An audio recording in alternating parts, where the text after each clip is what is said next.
So it's a pretty gloomy day outside. That's why you can see my raincoat hanging on the doorknob over there, and that's also why I look like I'm shrouded in shadow.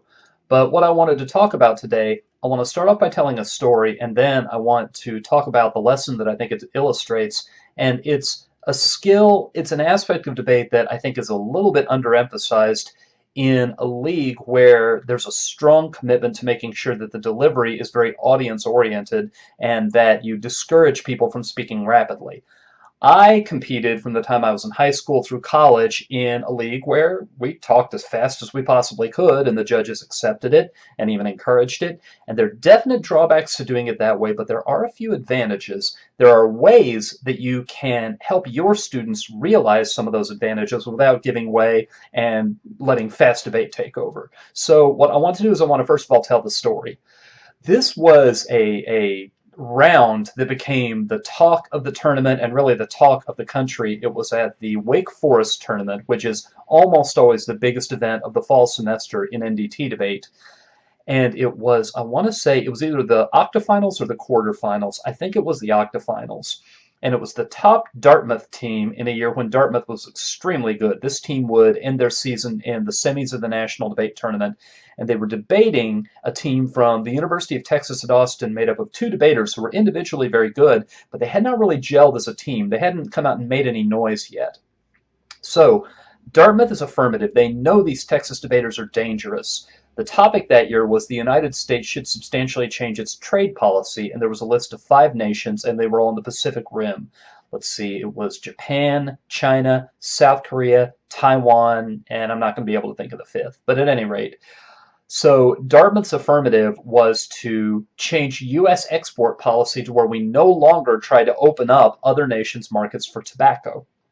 And there were a couple of teams around the country that have been running tobacco affirmatives, and they were very, very hard to beat. They didn't link to very much offense, and they were going to win as their harm that we were spreading tobacco use and that it was going to kill lots of people and make them suffer terribly while they were dying. So Dartmouth had picked this for their mid-season new affirmative, especially to break out against this Texas team, so Texas's strategies against their old affirmative wouldn't do them any good. And Texas did something very, very impressive, or at least very provocative, something that people would imitate after that, and there's a lesson to be learned from what Texas did, but it's a lesson for another day. They, in the first negative constructive, ran one argument. And they explicitly said that it was not a topicality argument because it was not based on any particular word in the topic. Instead, they said, our argument is single commodity cases are not debatable. They said the topic is about trade policy, not about single commodities. There are tens of thousands, hundreds of thousands of single commodities that the United States trades with the nations listed in the topic. And they made this about a 2.5-minute long argument. It was a fairness argument, not a topicality argument. And when they were done, they stopped. And their strategy was that Dartmouth would not be able to say literature checks, and they wouldn't be able to say, well, you obviously have ground, because Texas didn't make any other arguments. They staked it on that argument. And I'll jump to the end and say that Texas actually won that debate on a 2-1. But that's not my point. My point is that the 2A from Dartmouth, who's a very underappreciated but was an excellent, excellent debater by the name of Kenny Agrin. His dad, if some of the parents are watching this or are from California, his dad was Tom Agrin, who was the mayor of Irvine for a while. Kenny Agrin, without taking a ton of prep time, made up 60 plus answers to this argument without repeating himself. So what he did is he came at it from absolutely every angle, and he did this while listening to the argument being laid out during the cross-examination with a modest use of prep time for the 2AC, and of course while he was giving the speech he continued to think of more arguments. That is the skill that fast debate teaches. It's a skill that fast debate rewards an awful lot, and it's a skill that I worry sometimes in leagues where there is an effort to keep things slower. It's a skill that people don't learn as much, and that skill is argument generation. Argument generation. So when I was in college, if I was giving the 2A and there was a disadvantage in the first negative that we hadn't heard before, I had to think hard and I had to rummage around in the files for some of my bits and pieces evidence, because if I wanted to pretty much be afloat after the 2AC, I would need to have 10 to 15 answers, not 2 or 3, but a long string of answers. And then for almost any important claim made elsewhere on the debate, I was the one in. And if I had to answer a particular case harm, or if I had to answer a topicality violation or a theory position, I couldn't just have my 1 or 2 best arguments. I was really in a better position if I could think up between 5 and 7. And so what I want to do is I want to talk about why this matters, because I can hear you thinking, and I can hear your belief that, well, we go a lot slower in our league, so we don't have time to make as many arguments, and it really isn't necessary. You just have to make the best argument. And I don't think that's true. I think that, first of all, what's fairly clear has come out of decision science is that one of the problems that groups are most likely to make when they are deliberating about a decision is that they stop with too few ideas considered. They stop with too few options on their brainstorm list. And that's the thing. Debaters almost instinctively, especially debaters who come out of any sort of format of debate where time pressure and speed have encouraged coverage pressure, they tend to find it very, very easy to generate multiple reasons and generate multiple possibilities. They've got that gear in their head for coming up with lots of reasons to support anything.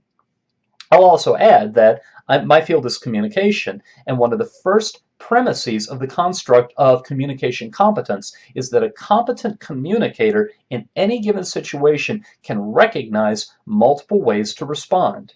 And when I have some of my upper division students in advanced communication classes, it's the ones who've got a debate background where we can stop and we can examine a hypothetical, and they can, just off the top of their head, thinking in a very relaxed, low-pressure fashion, they can generate a bunch of different ways that it's possible to respond because they have already made it a habit for themselves. You know, when a debate is underway, they've already acquired the practice of generating lots of reasons for whatever position they happen to be in. Now, I may be jumping to conclusions, and it may be that this is a skill that you already work on a lot, but I do want to say I see a fair number of debaters who it seems as though they've got to where they are technically proficient. They can go line by line through their opponent's answers. They can synthesize things into a rebuttal. But the last skill that they have yet to master, the last missing piece that would make them the complete package if they could get it, is quality control. Their arguments on the line by line, their arguments on specific positions, they get to certain places in the debate on the flow, and they just make, forgive me, kind of dumb arguments, kind of bad arguments, because the only skill they ever seem to have learned is everything they say, you need to think of something to say. And what the best debaters I have seen over the years are able to do is they generate 4 or 5 possible answers, and then as fast as lightning, they spot which of the 5 to 7 maybe that they've come up with is the best. And what's the second best? And that's all they have time for, but they do that everywhere, which means they are considering a lot of options and they're letting the cream rise to the top. So I think that argument generation, being very, very experienced at argument generation for any given position, have multiple ways that you can answer it. I think that that is a very important part of the bedrock of excellence in debate. And if you are not building into your practices, if you are not building into your skill drills the importance of argument generation, then it's never too late. What I think I would do if I were you is you can first of all do it with your novices, with your youngest debaters, in groups. So you take your case list and you take maybe 7 or 8 plans that, you know, people in your region have picked for their affirmative. And for the first couple that you put out to the group, you come up with the first 2 solvency arguments, then you make them come up with 10 more as a group. And after you've done that for 2 or 3 plans and you've started the ball rolling, then after that you leave it to them to start the ball rolling. And on this one, of course, you have to police pretty hard to not let them get silly, and you have to distinguish between argument generation and brainstorming. Brainstorming, you don't criticize the ideas as they come. Argument generation, they all need to be viable arguments. You need to focus, and you need to develop your taste for what is an argument that you could defend later in the debate if you needed to. What's an argument that's not dead on arrival? There actually is a little bit of filtering and a little bit of instant criticism that goes along. So if you're generating arguments, you don't throw out something that they'll have an instant, easy answer to where it's a waste of your own speech time. Then what you can do with your slightly more advanced debaters, you can do this if you set up a practice speech for them. You can do this if they're having a practice debate. You can do it if they're having a rebuttal redo. You can do it. I've done it with some of my more advanced debaters. I've said, you are subject to this for just about any place on the line by line, for almost any place on the flow. I want to know, and I'll stop them after the speech is done. Okay, for your second contention, your second harm, they had one answer in the 1NC. What were your answers and which one was the best? Because what I expect them to do when they hear each of those is to generate several options and to pick the best. So what I want them to be able to tell me afterward was, what were the multiple ways you could have answered that? Why did you choose this one? Explain to me why you thought this one was the best. And with the younger debaters, with the intermediate debaters, that can be kind of overwhelming because they're just trying to keep up. They're just trying to stay afloat. But then what you can do is you can have them go through it very slowly with time not running and think of the multiple answers and help elicit from them which of these multiple ways that you could answer this argument is the best. And wait until they become familiar with it, until it sort of wears itself in, and then try to get them to where they can do actual practice speeches, practice rounds with prep time running, and they're genuinely generating multiple answers and picking the best. Because when that filtering takes hold, when they can tell the difference between, this is an argument I could make, this is the best argument I could make, that's when you will start to see them, close rounds will start to go their way. I know I have a debater who's reached the tipping point and who's really going to have it all come together and is going to break through and break away from the pack when everywhere on the flow they're making really smart arguments. And I think that where a lot of people get bogged down is they learn everything else that you need to do to survive, to get through a round, to recognize other people's mistakes and capitalize on them when they happen and to avoid your own mistakes,